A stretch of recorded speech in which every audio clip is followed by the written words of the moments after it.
Welcome to A Fork in Time, the alternate history podcast.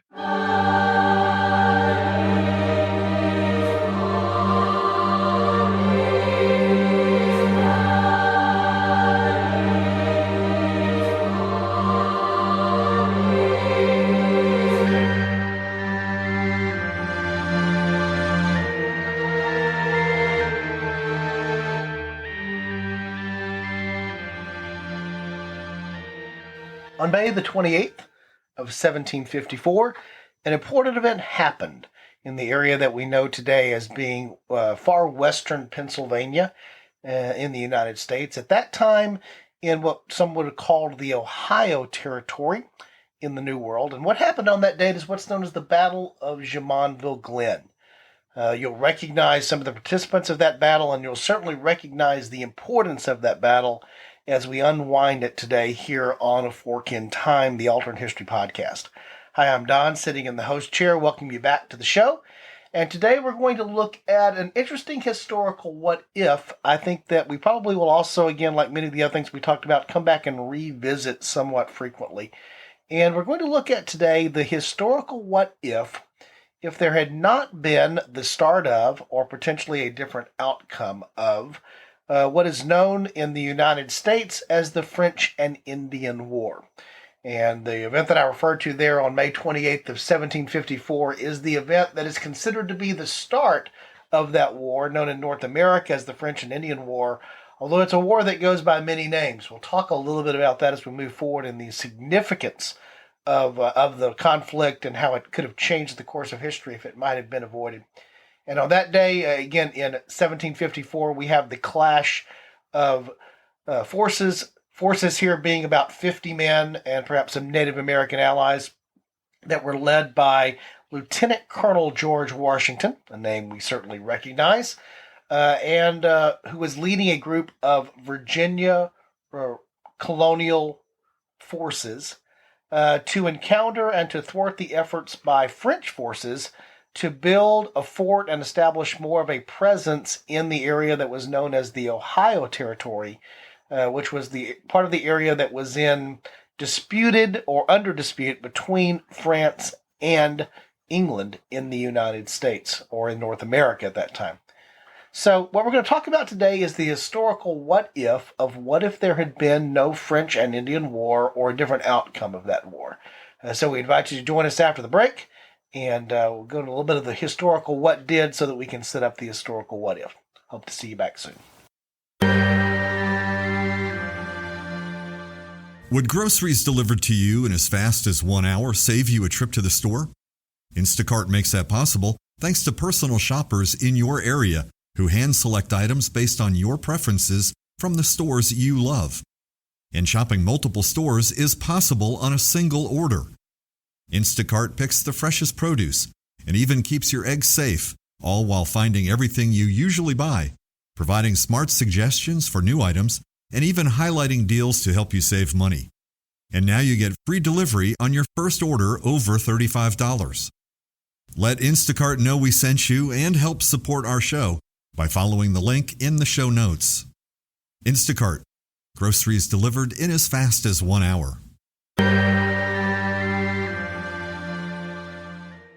Welcome back to A Fork in Time, the Alternate History Podcast. Don sitting in the host chair today as we're looking at the historical what if, focusing on what if there had been no French and Indian War. Now, as I mentioned sort of in the setup here, it's important to understand that when we refer to it as the French and Indian War, we're using the term that was primarily used to describe this war in North America. North America at the time in the 1750s having a number of English colonies that had been placed along the Atlantic coast, but also having a presence by the French in the interior, particularly along the Mississippi and up in the areas that we know of as being modern-day Canada, and also having some Spanish possessions that were further, again, south in the parts of North America, obviously, of course, the Spanish occupation of Central and South America as well. And so what we find in the 1750s is the New World, the North American New World, still has a number of the European powers that have interests and claims that are scattered all throughout what will eventually become the territories that we know as the United States and Canada. And at this time, we have, as we've had for centuries, and we've talked about frequently and often here on the podcast, all of the various clashes that have gone on historically between England and France and their relationship, both as allies, but normally as enemies, but also, of course, the English and the Spanish, the French and the Spanish, all of the European powers at various times that are both allied or fighting against each other. And of course, these conflicts that occurred in Europe manifested themselves globally as we have the period of exploration and the period of colonization that was happening in the New World. And so we have the interesting concept that goes on here is that sometimes we have things that are happening in Europe that carry over to the New World. And then in the case of this particular incident, in the case of the French and Indian War, beginning here in 1754, we have the other taking place. We actually have something that starts in North America that then carries back over to the European continent proper. So as I mentioned, this war is known by a number of different names. It's known in U.S. history and in North America as the French and Indian War, that of course being a name that's placed upon it derived from the British perspective, because they were fighting it against the French and their Native American allies. So hence the French and Indian War. On the continent in Europe, the most common way that it's referred to as the 7 Years' War, and is considered by some to be one of the first real global conflicts. What you consider to be quote-unquote global obviously changes based upon your time span and when you're looking at that, but it had the consequence of being a conflict between Britain and France that occurred both on the European continent, but also obviously carried over into North America in the flavor of the French and Indian War. And this particular incident in 1754 follows something that happened in 1753. What was happening for the most part in the territories that had yet to be really settled by European colonists in the New World was that there was along the Atlantic seaboard the collection of British colonies, the English colonies that existed there. And again, I mentioned the French presence in what is referred to as New France, which we would think of today as primarily being the eastern portions of Canada. So along the St. Lawrence and in the areas that we know today as Quebec and the other territories that are there. The French had also explored and done exploration activities all up and down the internal waterways, particularly along the Mississippi River, and had claims to that, or made claims to that in parts of the internal parts of North America. And so what we were starting to see was a clash among the expansion that was starting to head westward from British colonial interest in the colonies there as they began to push further inland and move westward. But the trading activities of the French all up and down the waterways like the Ohio, like the Mississippi, those types of things where they were trading the fur trade, trapping, and trade that was going on with the Native Americans that were there and the way that they were seeking to take advantage of the land that they had claimed. And so what was starting to happen in the territories that were further west from the established British colonies was a continuing series of clashes over the territories and actually between various Native American tribes that had allied themselves either with the French or with the British.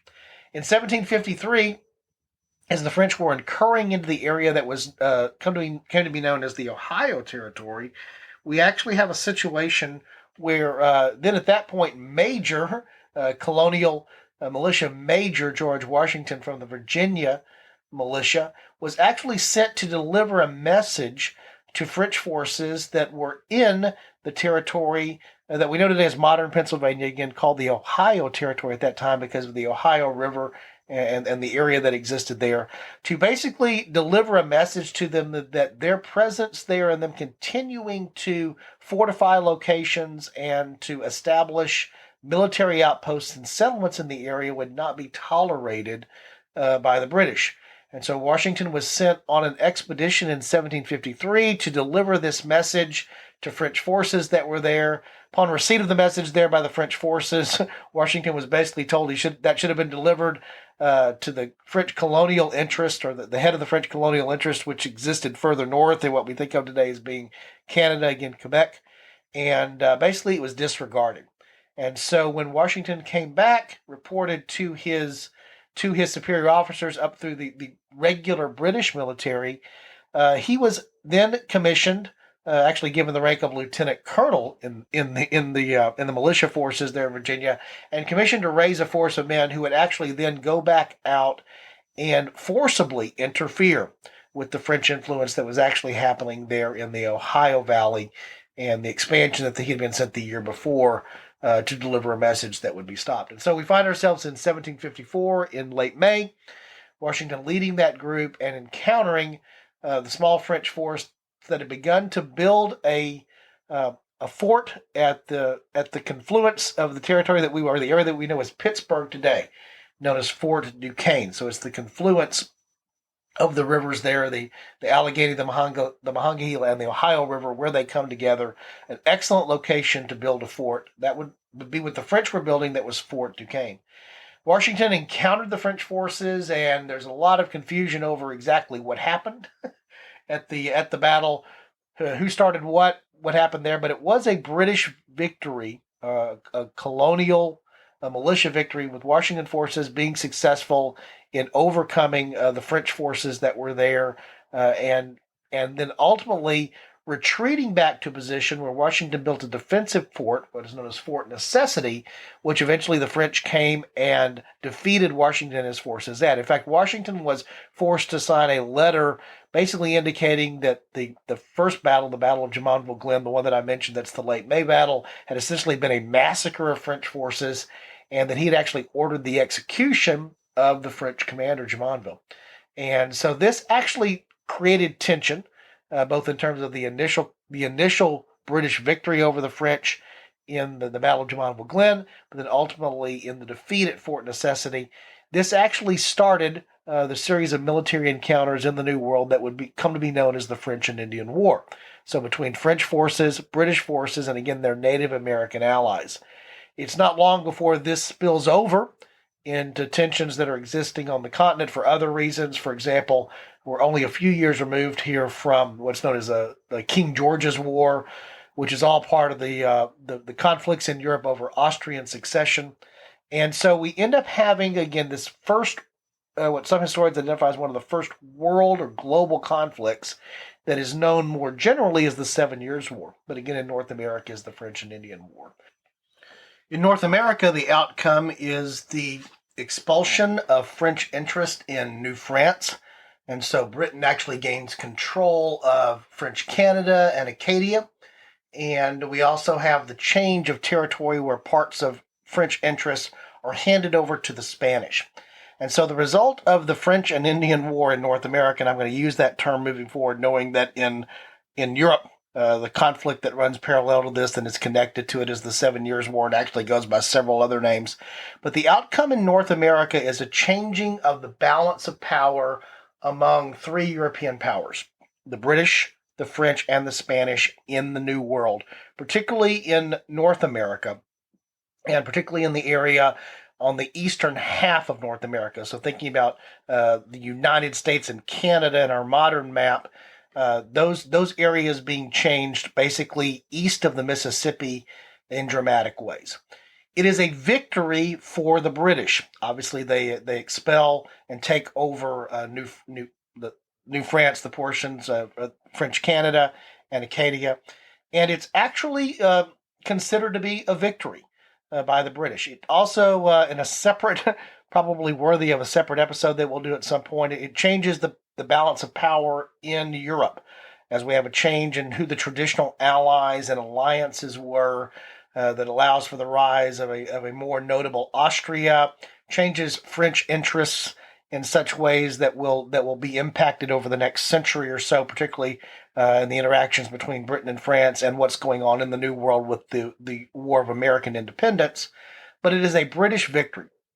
And like so many victories that we find throughout history, it's something of a Pyrrhic victory in terms of its cost. The cost of conducting this war over a great distance in North America, and the cost of conducting the war on the continent proper in Europe produces a tremendous amount of debt that is incurred both by the British and the French. And so the result of the French and Indian War territorially is a change of the map in North America. Britain now more firmly controls the areas that are adjacent to the colonies that already existed, and the French interest is removed substantially because of their Canadian territories being ceded to the British. However, while they have gained a much stronger position territorially in the New World, again, the consequences of this war have been massive debt that has been undertaken by the British government. And it's that massive debt that actually leads to the most notable consequences of the war in the short term and in the long term. So Britain now, facing this tremendous debt, has to find a way to pay it back. And they had made the choice as part of the end of the conflict in the settlement, the Treaty of Paris. It's sort of amazing to me how often Paris is the place that treaties take place. There's so many points throughout history that are known as the Treaty of Paris. This is the Treaty of Paris in 1763, is that basically the British gave the French a choice. They could cede to them the territories of French Canada and Acadia, what we find there as being, we think of as being Canada today, or they could cede to the British two of the islands that had actually been captured in the Caribbean, Martinique being one of them. These were islands that were very valuable in terms of their production of sugar. And so in the end, the British were actually quite happy when the French chose to regain or reclaim the island possessions in the Caribbean and cede to the British the territory in North America. This was valuable for the British in a number of ways. First of all, it secured their already existing position, the colonies that existed along the Atlantic seaboard. It provided a territorial buffer and control over the areas that were west from there in such a way that they wouldn't have to refight, or intended to not have to refight this battle again with the French over this disputed territory that had caused this conflict to come in existence in the first place. So the British were happy that the choice there was that they would be ceded the larger territories in North America, and they would give up the economic benefits of the smaller islands there in the Caribbean that produced sugar. So while initially the French were happy to do that and the British were happy to do that, it had consequences. Because now the British did not have the economic benefit of sugar trade from those islands, and that they had a much larger territory to continue to defend and to hold on to in North America, even though they had removed the French interest. And there were also some additional elements of the Native Americans who had been allied with the French, and some of the French who were now coming under British control, British rule, who were not happy with what's going on there. Eventually, we have the migration of some of those French to the area of Louisiana, the Acadia migration. The reason that we have the concept of Cajuns in Louisiana today in the United States comes as a result of this conflict. But the other primary result of this conflict, beyond just changing the map and changing the economy, particularly of Britain, was it changed how Britain thought of the role of their colonies in the New World. And from Britain's perspective, particularly from that of King George, tremendous sums of money and tremendous expense had been undertaken to defend these colonies in the New World, in New England and in the other parts of the Americas that the British colonies existed. And so now, with this tremendous debt that had been run up in executing in the conflict and defending these colonies from the French, George's position now as the monarch was that the colonies owed to Mother Britain a certain amount of repayment of those funds and taking care of the debt that had been incurred on their behalf. And so one of the consequences in the real timeline of the French and Indian War is it sets up the economic conditions and the relationship that comes to exist between Britain and her American colonies. And this, of course, is what leads to the events of taxation, the concept of taxation without representation, and leads up to the tensions which eventually manifest themselves in the American Revolution and, of course, the impact of that moving forward. Most historians would very quickly realize that the French and Indian War is an important precursor event to what leads to the American Revolution. It's certainly true that most of the British colonists slash citizens who lived in the American colonies before the Revolution thought of themselves as being British subjects. They were not necessarily enamored with the concept of breaking ties with Britain. It was only as a result of the economic tensions that arose, which led to political tensions, questions about whether or not they had full representation and full citizenship inside of the British political mechanism, representation in Parliament, representation since they were being taxed by Parliament and a king. All of this came as a result of the outcome of a successful French and Indian War.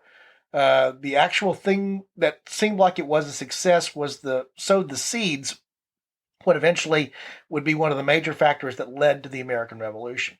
So as we're talking about the historical what if, we've spent a good bit of time here setting up the historical what did. As we're talking about the historical what if, one of the most notable things to think about is if there had not been a French and Indian War, what was commenced in 1754 and settled later in the Treaty of 1763, if that had not happened, what would have been the outcome of the territory that we think of as being the United States and how things would have played out in North America? And I think the most notable thing to play out there is it's very likely that there would not have been an American Revolution in the 1770s. Again, the American Revolution is primarily an economic revolt over political representation that comes from taxation and other things that were imposed from the American colonial perspective on them that were only imposed in terms of paying off the debt that was incurred by this war. It's important to note once again that the conflict, which again eventually became the 7 Years' War and did manifest itself in Europe, began with those events in May of 1754 in North America.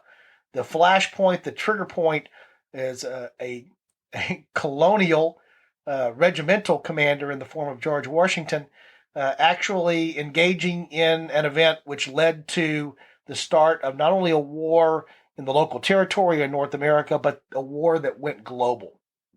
And so one of the things that can be thought of here is what would have actually happened in terms of the 7 Years' War. Would the 7 Years' War have manifested itself quite the same way in Europe if there had not been the trigger point, the flash point in North America that's represented by the French and Indian War? My take on that is, war in Europe seems to always be inevitable. The forces that were there, again, this is all sort of also flowing forward from the War of Austrian Succession and the political maneuvering and the military maneuvering that follows that between the major powers in Europe. There's likely some form of 7 Years' War that happens in Europe just because of the other factors that were there, but it may be delayed or it may take a slightly different form and certainly would not have manifested itself necessarily as a global war. It's possible that you may have seen the conflict spill over from Europe to North America just because that could have happened between British and French forces. But instead of it being launched in North America and then manifesting itself on the European continent, it may have been less of a military engagement in North America because of what was going on the continent proper. And so if you have no French and Indian War, you also continue to have a French presence in North America, at least for some amount of time. And so the development of the relationships between French traders and the Native Americans in the more central areas of the Ohio Valley, the Mississippi River Valley, those types of things may have played out differently. And certainly what later became after the American Revolution and America gaining her independence, where you had the start of what became the concept known as manifest destiny, where now Americans were pushing further west into the Ohio and then even further west than that with the expansion from the original colonial footprint, would have encountered, just as it did here in the 1750s and part of what drew this conflict into being, would have encountered French presence that would have existed there. And so the French and Indian War setting up the economic and political conditions that lead to the American Revolution is a very important factor and a what if that's worthy of consideration. But the other thing is realizing that even if you don't have the American Revolution, the expansion by British/American colonials further west would have not worked the same way with a French presence being there. And so those two things combined together really means that this is a watershed event in the middle of the 18th century. If there is no French and Indian War, arguably there may eventually be a different type of independence or a different type of break between the American colonies and Britain. We've talked about this in a couple of other episodes, how that would have played out, potentially with a slightly longer delayed thing, more of a friendly agreement to go the separate ways versus it coming in the form of a war of revolution. And you would have continued to have the French interest that would have existed in North America, meaning that France would have been a player moving forward, not only through the 18th century, but even into the early 19th century in North America. So the historical what if is no United States potentially as we know it, or comes to exist in a way that is different than we know it, without the change in status of the French. Even if the United States comes into being, you have more French influence in North America relative to perhaps this new independent America that's come to its independence in a different way, or just what continues to be Britain in the United States. And now there's not that move that's west. So the big historical what if that we can look at here for the French and Indian War is that it basically is a potential nullifying or neutralizing factor of, again, both the American Revolution and everything that flows forward from that in the New World for the next couple of centuries, what we know as being the real timeline today. In addition to changing the relationship that would have existed between Britain and her American colonies, it's also important to note that this same economic burden that Britain faced as a result of conducting the war also produced or led to the factors that would lead up to the French Revolution. And when you think about the interplays between the American Revolution and the French Revolution, and how in some ways the French Revolution is inspired and influenced by the American Revolution, and the relationship that existed between the American colonies in revolution against Britain and the French, because the French are the allies of the Americans, primarily because it's one way of being in conflict, effectively in conflict with Britain, is that you also have the understanding that you alter potentially the course of French history by changing the French and Indian War. It wasn't so much that they lost the French and Indian War or the other outcomes for the 7 Years' War for France, but it also set up the conditions for the revolution that existed there, ignited and supported by the American Revolution and working forward. And so if there is no French and Indian War, again, I would argue that you do not have the American Revolution as you're accustomed to seeing it, whether it takes decades, even another century or more, before there's a change in the status of the British colonies in America, I think is arguable. It could take a very long period of time for it to play out in a different way. But it also is different in the sense of there would not have been the French Revolution potentially in exactly the same way. And the way that changes the balance of power in Europe ultimately leads to the rise of Napoleon. And so as you can see, it's the typical what if history butterfly effect here, of not only having a small impact, but blown out and expanded over time, has a much more notable impact in terms of how it would play out over history.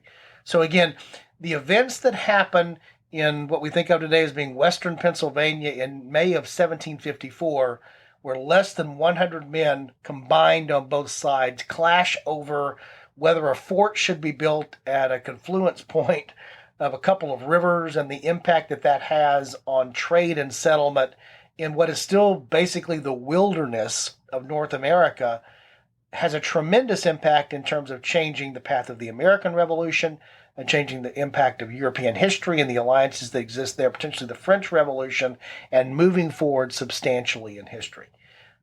Another side note of that, of course, is the interesting person that's there at that battle that is leading the British colonial militia forces in the form of a very young, in his 20s, George Washington. Of course, he becomes an important figure in U.S. history and the American Revolution, partly because he is known. This is his first taste of military action. He is become somewhat known because of what he did and success that he had in that initial campaign. The George Washington that we know is very much shaped by this event. And so one of the other impacts of the French and Indian War is on this particular individual that will be an influential individual, obviously, in American history, and obviously as a result of that in world history. So it's interesting to think through, at least at this small, just high-scale level. I'm sure we'll come back and visit it again on future episodes. The impact of what happens if you don't have the French and Indian War. No French and Indian War, maybe no America as we know it today. Once again, thank you for joining us today on A Fork in Time, the Alternate History Podcast. Hope you've enjoyed this little high-level view down that historical what-if. As you well know, this is what we do here on A Fork in Time. Just a reminder to check out our website at www.aforkintimepodcast.com. As we mentioned in last week's sort of introductory episode and the week before with the summer preview, we have a lot of stuff coming up here, particularly with some of the episodes that are in development and actually are getting ready to be released now over the coming weeks. And don't forget that we have the special series that's going on that's available to our patrons over on Patreon that we introduced last week on the impacts and the historical what-ifs of the late Bronze Age collapse. Hope that you participate in that and have a chance to enjoy that. You'll find out more how to do that at the website www.aforkintimepodcast.com. Once again, we appreciate your time and support for the show and look forward to talking to you next week. Thanks.